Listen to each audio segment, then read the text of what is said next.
में एक ज़बरदस्त रंगत वापस आ गई है। मैं आपको बता दूं कि खबर यह है कि करीब करीब 300 ऐसी डेस्टिनेशंस जम्मू एंड कश्मीर में आइडेंटिफाई की गई हैं जो फिल्म डेस्टिनेशन बन गई हैं शूटिंग की।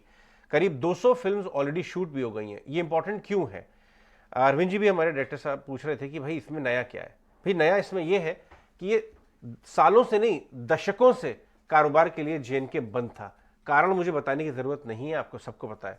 जेएनके में एक बड़ा मल्टी डेकेडल टर्न अराउंड हो रहा है और ये सिर्फ देश के लिए बहुत गर्व की बात है क्योंकि ये सारे फिल्म कंपनीज स्विट्जरलैंड दुनिया भर की बाहर डेस्टिनेशन में जाते थे और सिर्फ फिल्म वाले क्यों, हम और आप भी दुनिया भर की फॉरेन डेस्टिनेशन में जाते थे। लेकिन ये बदल रहा है।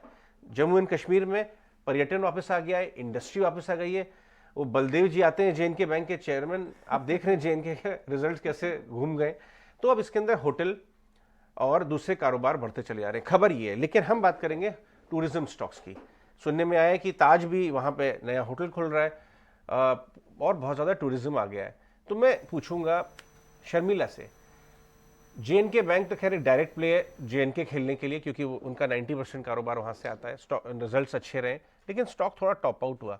इसके अलावा अगर आप टूरिज्म की बात करें शर्मिला, कोई और स्टॉक जो आपको अच्छा लगता हो? इंडियन होटल के भी नतीजे बहुत सॉलिड थे बट 3-4x हो चुका है। दूसरे होटल स्टॉक्स आप कैसे खेलेंगी टूरिज्म को, डोमेस्टिक टूरिज्म में जो बूस्ट आ रहा है? डिफिकल्ट क्वेश्चन क्योंकि जैसे कि आई थिंक कि होटल स्टॉक सभी में काफी रन अप हो चुका है और इंडियन होटल्स खैर अच्छा लगता ही है, लेमन ट्री भी ठीक लगता है। लेकिन आउटसाइड होटल्स अगर आप पूछेंगे जो ऑनलाइन वो टिकटिंग ये जो ईज माई ट्रिप वगैरह थे उनके अलग कंसर्न्स थे, जो न्यू एज कंपनीज थी, और एयरलाइंस की अपनी अलग दिक्कतें चल रही है। तो मेरे हिसाब से जो प्रॉक्सी प्लेस है शायद उनकी तरफ देखना चाहिए, क्योंकि जैसे कि आपने हाईलाइट किया कि अगर इतने टूरिस्ट जाते हैं तो जो लगेज स्टॉक्स है मेरे साथ दोनों में, दो जो लिस्टेड स्टॉक्स है दोनों में काफी बड़ा रनअप भी देखा है और आई थिंक वीआईपी के नतीजे आ गए वो काफी अच्छे थे।